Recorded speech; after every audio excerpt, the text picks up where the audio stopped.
When it comes to releasing trauma and moving forward in your life, EMDR is a modality that we often hear talked about. So in this video, we're answering the question, should I do EMDR or not? Is it something that I should try? Stay tuned, we're diving in together.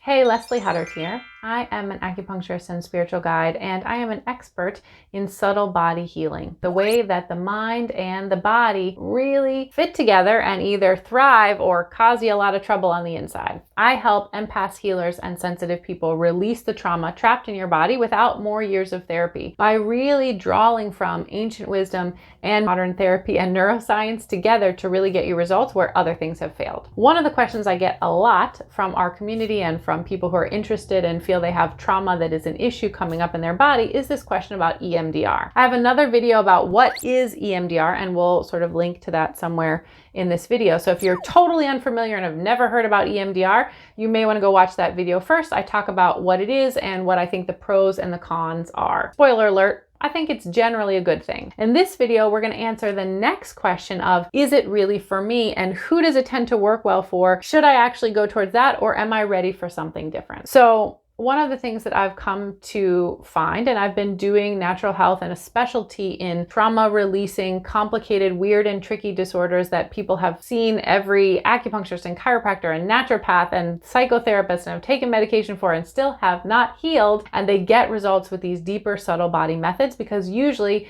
they're missing that inner wiring subtle body component. I have used EMDR as a patient of therapy myself. I have studied it in my continuing education as just a healthcare provider. So I don't use it in a practice, but I'm familiar with it in those ways. And it's quite a simple sort of approach. It's actually a type of subtle body approach in which you are using aspects of the mind while combining them with aspects of the body, whether that's physically tapping on one side or the other side, or it's having the eyes move in different patterns, or sometimes using sound. Therapy is on to something in this way, but it falls a little bit short because it's still coming from the mental sort of traditions of therapy, which don't quite understand the inner subtle workings, as well as natural medicine and ancient techniques like Chinese medicine and Ayurveda from India, yogic science, and these understandings of how do human beings really work on the subtle level. So in general, my recommendation tends to be, if you are someone in this category where you have had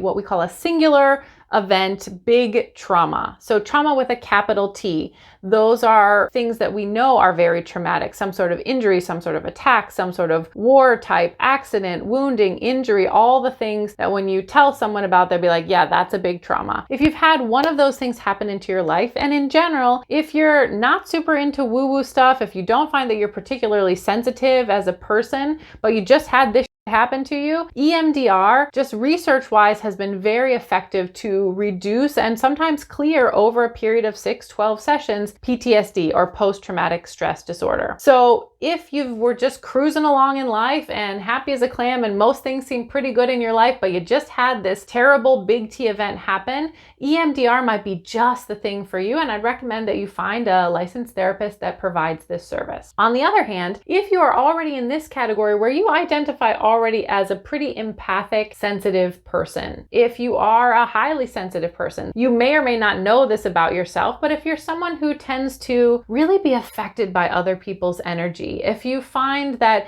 you don't feel good in spaces where there's a lot of sound energy, or you've always tended to sort of pick up on how other people feel without really them saying how they were doing, if you tend to just feel more emotional than other people, you might be a sensitively wired, highly sensitive person. Research has shown that a certain percentage of the population, I want to say about 20%, I want to say 14 to 20, you can Google and look me up on that one, is this more sensitively wired people. And so if you are more in that category, and maybe you've had a big T trauma, but maybe you haven't, maybe you've had a little bit of big T trauma, maybe you've just had some little T traumas, which are any time when we sort of feel separated from a sense of safety. That could just be something you heard a family member say about you, or you just could be in a situation where the vibes or the emotions or the slight dysfunction of your loving family also seem to create a pattern of little t trauma. If you feel like you have stuff trapped in your system, what you are likely to benefit more from is a more holistic, comprehensive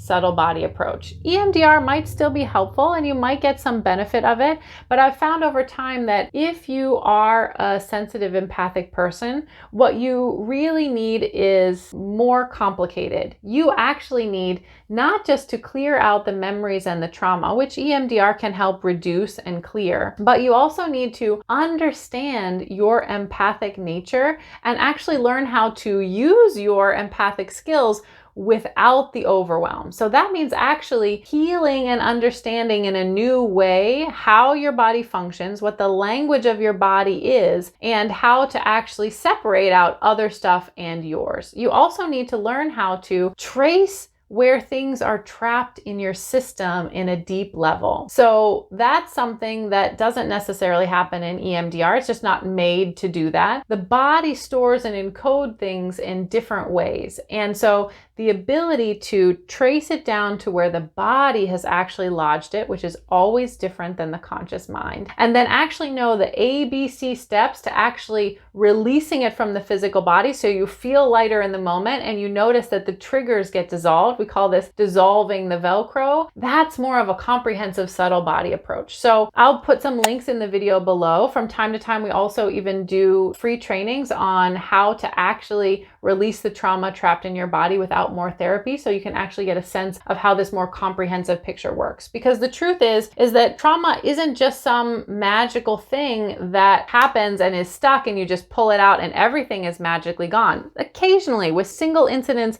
big T trauma, that can be true. But in my experience, that's the minority. Most of us are dealing with a combination of big T trauma and little t trauma, and that reaches into all areas of our life, especially for sensitive people. It affects your relationship, it affects your self-confidence, it affects your ability to actually connect with your soul purpose and lead your life in a heart-led way versus getting stuck in your head and in your mind. So if these things are really interesting to you and you're resonating with, you're probably a sensitive wired person, and this more holistic, deeper part of subtle body work, where we're also releasing generational trauma and really learning how to attract ideal relationships for people who can really meet you in your soul aligned life, is probably for you. So in this video, we've talked about when is a good EMDR moment, when might you actually need a deeper subtle body approach. So hopefully that will be helpful for you in finding what you need for your best alignment. You are a soul with your body and your healing is really important. So keep going and find what you need and with what you resonate with, and always judge by results. I'm Leslie Huddart. I'm rooting for you, and I'll see you in the next video.